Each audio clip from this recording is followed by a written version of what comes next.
السلام عليكم ورحمة الله وبركاته. مرحبا بكم مشاهدينا في هذا البث المباشر لمباراة أتلتيكو مدريد ضد ريال مدريد في قمة الجولة السادسة من الدوري الإسباني للمحترفين. سوف تبدأ هذه المباراة على الساعة 8 بتوقيت الجزائر وتونس، والمغرب الساعة 7 بتوقيت غرينتش.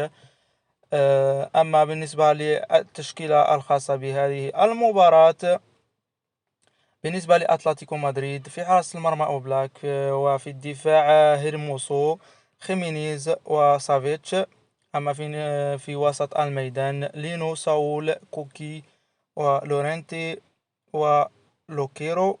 وفي الهجوم الفارو موراتا وغريزمان. بالنسبة لريال مدريد في حراسة المرمى كيبا، في الدفاع فاسكيز، رودريغو، ألابا وتوريس. في وسط الميدان فالفيردي، كروس وكامافينغا ومودريتش. في الهجوم رودريغو وبيلينغهام.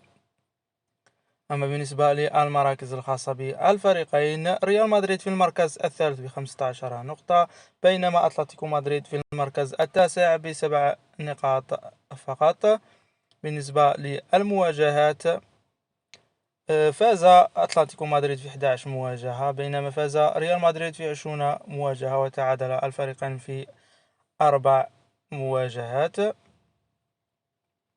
أما بالنسبة للبث المباشر الكامل لهذه المباراة، فسوف نترك لكم الرابط لمشاهدة هذه المباراة بجودة عالية وبدون تقطيع أسفل هذا الفيديو في صندوق الوصف.